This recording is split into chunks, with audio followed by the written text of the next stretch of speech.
Hey guys, welcome back to episode 13 of The Real Deal, James Neal. And as you can see, we're on that second line still with Gino and Brendan Morrow. And today I have a game against the Detroit Red Wings for you. And it's quite a high scoring one. So you're gonna want to stick around to the end to see all those goals.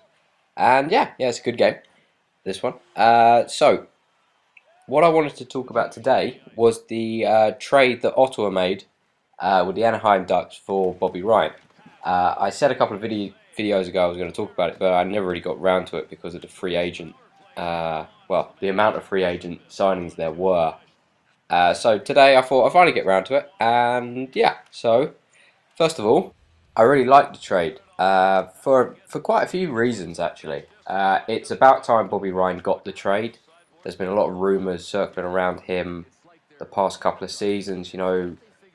Apparently he was going to go to Philadelphia, he was going to go to the Rangers, he was going to come to the Penguins. It was his last couple of seasons have been completely up in the air, and it's not fair on him. He's a top line guy, a real hard worker, a big.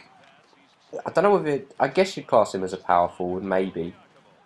He's a 30 goal scorer multiple times. He'd get you at least 60, 70 points.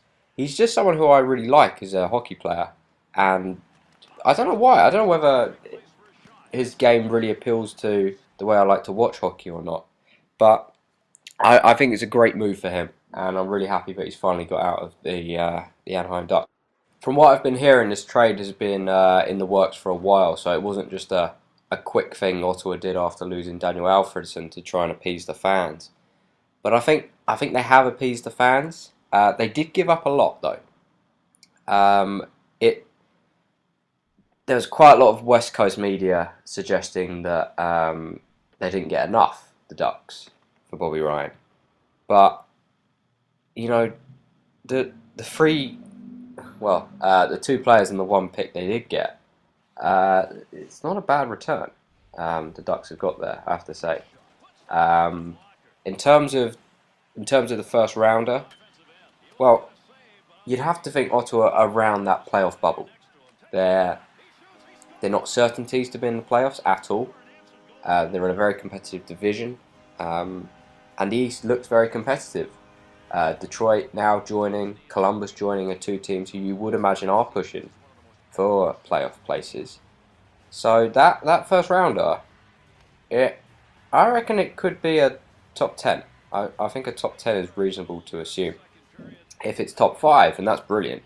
Could you imagine if the Ottawa Senators absolutely tanked and they ended up with like a first or a second overall?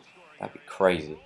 I bet the Ducks would absolutely be laughing uh, for getting a high pick and the two players as well in return for Bobby Ryan.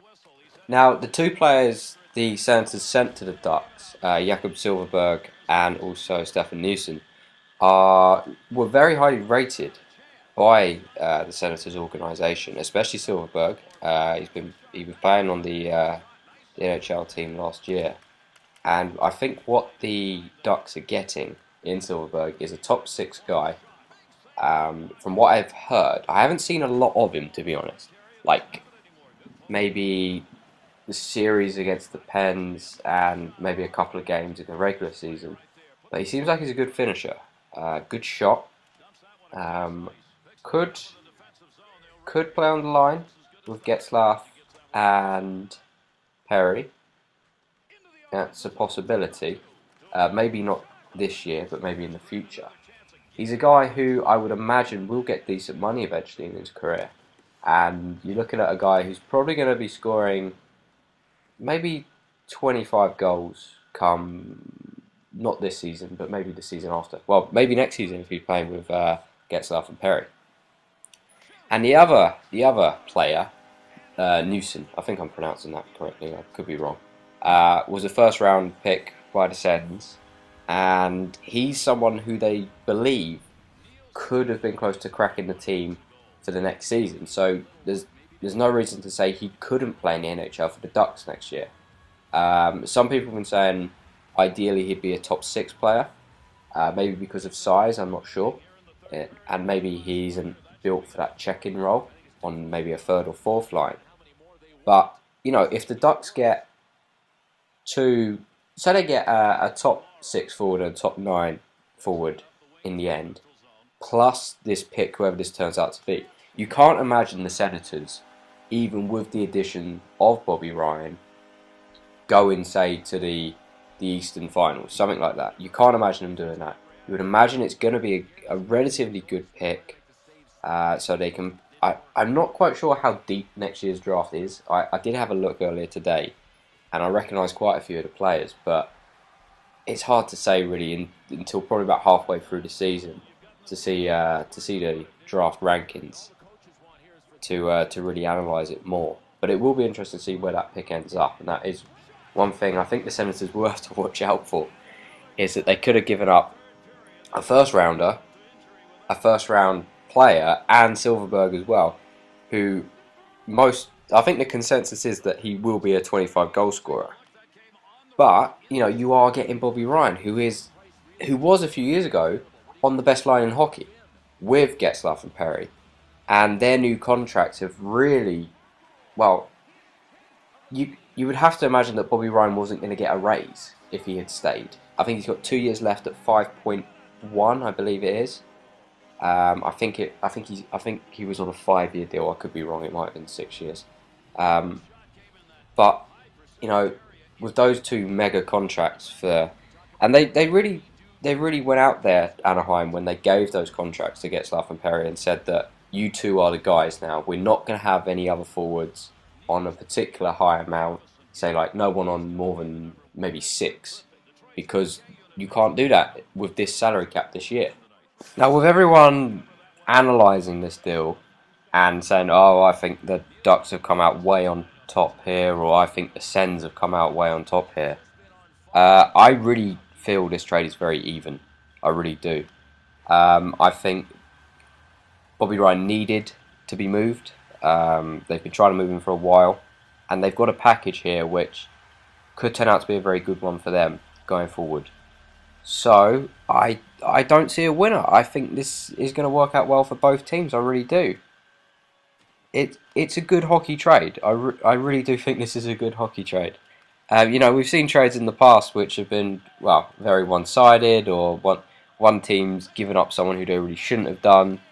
But this trade for me is a perfect trade for both sides. It addresses issues in both teams. Salary cap issues for the Ducks. They've got they're going to have 3 young players at the end after the next draft. So yeah, I really like this trade. Good luck to Bobby Ryan out there in Ottawa. I hope he does well. Hope he gets back to those 30 goals he used to score regularly. Yeah, so that's about it for this video. I hope you've enjoyed all the goals you've been seeing. As you can see, James Neal there with a nice snipe, glove side. So I haven't really decided what I'm going to talk about in the next video. I'll have a think tonight, and I honestly don't know. It's going to be a surprise to me as it is to you guys. So I hope you've enjoyed this one, and I shall see you in the next video, guys. With James Neal hopefully scoring a load more goals and maybe another big victory like the one we just got against the Red Wings. So I shall see you in the next video. If you win a couple in a row, people go, hey, that's pretty good. You get up to 5 like these guys are now, you're doing something special. I'm Gary Thorne along with Bill Clement on behalf of EA Sports. Au revoir.